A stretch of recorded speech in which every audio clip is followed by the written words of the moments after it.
This would have been better if I had more of my Skulduggery books here. Hey folks, it's Abby from Abby of Pellinor, and today I am going to be doing the Skulduggery Pleasant book tag, which was created by Hannah from Ladette M. Of course I will be leaving her link down below, please do go check her out. This was made kind of alongside the Dead Famous Readalong that we do, where we have been reading a Skulduggery Pleasant book every single month to get through the entire series. We are currently, as of filming, at Resurrection. I'm filming this in November, but I have The Dying of the Light here as well, because that was October's read. So they are the only ones I have here, the rest of them are still at my parents' house. Let's get into the tag. Question 1, Valkyrie Cain, your favourite anti-hero, heroine, etc. And I am going to go for Murderbot from the Murderbot Diaries. I have talked about this series incessantly this year because I love it so much. This follows an android with AI that has been sentient and been able to override its governor module and uses that to watch soaps, but it doesn't get to just sit there and watch soap operas all day because things go wrong. This is fantastic. The AI technically doesn't care but also really does care. It's fantastic. This series is so good. So yes, definitely Murderbot. Question 2 is Skulduggery Pleasant. Tell us your favourite mystery or thriller. And I'm going to go pretty basic with this one. The ones that stand the test of time for me, that I can reread and reread, are the old classics. So Sherlock and Poirot. And Miss Marple. So this is what I have here. I have the complete Sherlock Holmes, so that's what I'm going to hold up for this prompt. I adore these sorts of mysteries so much. Everything is laid out for you with clear clues, and there's some little hidden treasures in there that you have to try and figure out. They're absolutely fantastic. Whereas a lot of more modern mysteries and thrillers I can only read once and they're okay. I did love Dark Matter by Blake Crouch. I have to admit I read that in 2020 and I gave that 5 stars, so I did love that one. But these stand the test of time. For prompt 3 we have China Sorrows, a beautiful but intimidating read. I don't have this with me as I've only got a limited selection of my TBR, but The Name of the Rose by Umberto Eco in the vintage edition. This is such a gorgeous copy, it's so beautiful, but the book is over 500 pages, it's translated from Italian and it's written about the 1300s and some monks. So I'm a little bit nervous to read it, but it does seem right up my alley. It also seems to be in a similar vein to these from what I've read, so I should love it. So it's just kind of getting myself to sit down and read it. Question 4, Tanith Low, a book with great fight scenes. And for this I'm going to go with the Four Treasures series by Caroline Logan, the first book being The Stone of Destiny.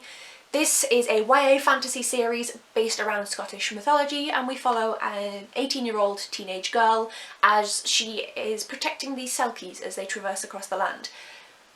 I adore this series so much, and the fight scenes are fun. A lot of the times she has a hammer and I'm living for it. This is such a great series. Prompt 5 is Ghastly Bespoke, and that is a book that is well tailored or well written, and this is slightly but I'm gonna go with Before the Coffee Gets Cold by Toshikazu Kawaguchi. The reason it's slightly is because it was translated by Geoffrey Truzelou, so technically he's the one who did the good tailoring, but also he was using the original work. It's always difficult for questions like this with translated books, but what I can say is this book is absolutely gorgeous, and I can only imagine it's even more beautiful in the original Japanese. This is such a stunning story where you can go into a cafe, sit in a certain seat, and if you drink the coffee, you can go back in time, but you have to finish the coffee before it gets cold or you will be stuck there. This is such a fantastic book. I adored Tales from the Cafe as well, and I'm super excited for the 3rd book to be translated from Japanese. Question 6, we have Vaurien Scapegrace, a book that missed the mark.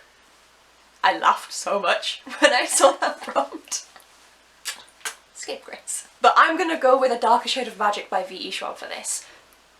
Before you come for me, I can't see a book on these shelves that actually full-on missed the mark. Partly because these are the books that had already been on like the shelves that were in my background in videos, so they're the books that I liked anyways. The ones that I don't like are packed away, and therefore they are still currently in Newcastle. So what I have on my shelves here that I can remember, because obviously the ones that I don't like don't stick in my head, is A Darker Shade of Magic. This book I need to continue with the series because I still don't know what rating I'm giving this. It's either a 2 or a 4. I've said this a few times now, but this has either been a really great book or it's missed the mark. Now, considering I don't know what to rate it, I think this book has missed the mark, but the series as a whole could still come around and I could then love the book because I like the rest of the series. So we'll see, I'll read them, I'll try it, but this missed the mark for me. Prompt 7 is Fletcher Ren, a book that has lots of different settings, and for this I'm going with Messenger of Fear by Michael Grant. So in this series, the Messenger of Fear will go to different locations to impart his punishments. So we flash between both kind of the weird deathly world, because he's kind of employed by death in a way, and then also to the real world and different locations within it. This is the first one I got my hands on that I could think of. I also have Fall of Giants right here, which is across the entirety of the world, so that could count, but I'm doing this one. For prompt 8, we have The Reflection, a book that is a poor imitation of the real one, the original, and again, this is kind of cheating, but bear with me, The Famous 5 Parodies by Bruno Vincent. Hence the cheating. However, genuinely, these don't quite hit the mark. They are kind of funny. I'm collecting them because I have all the Famous 5 books, so I want all of the parodies, and they are fun little books, but there's just something about them. A couple of them, I think the Brexit one and the Giving Up the Booze, hit on that spark that the Famous 5 has, but the rest of them are just basically him banking on this kind of trend that he's come across, which, so yeah, these are a poor imitation of the original. And last, and definitely least, prompt 9 is Davina Marr, and that is a book with a controversial topic, or about a controversial topic. Again, I may have had a different answer if I had all of my books out, but with the ones that I do have with me, I'm going to go for the Noughts and Crosses series. I have Double Cross with me by Mallory Blackman. This series is all about tackling racism. It tackles gangs, it tackles systemic racism, it tackles the schooling system, it tackles poverty. This does a lot, and despite the fact that it was written a little while ago now, for a book at least to kind of be talking about present day topics, this was originally published in 2008, it stands up. Unlike a lot of books from that time, this stands up. It's just so good, so I really do recommend picking this series up if you manage to miss it the first time. And then the last one. The very last question is to tag people. So I, of course, don't need to tag them, but down below the Dead Famous Read-Along guys will all be linked, so you can go check them out. They'll be doing this video as well. So we've got Hannah, obviously, Becca, Lizzie, Ali.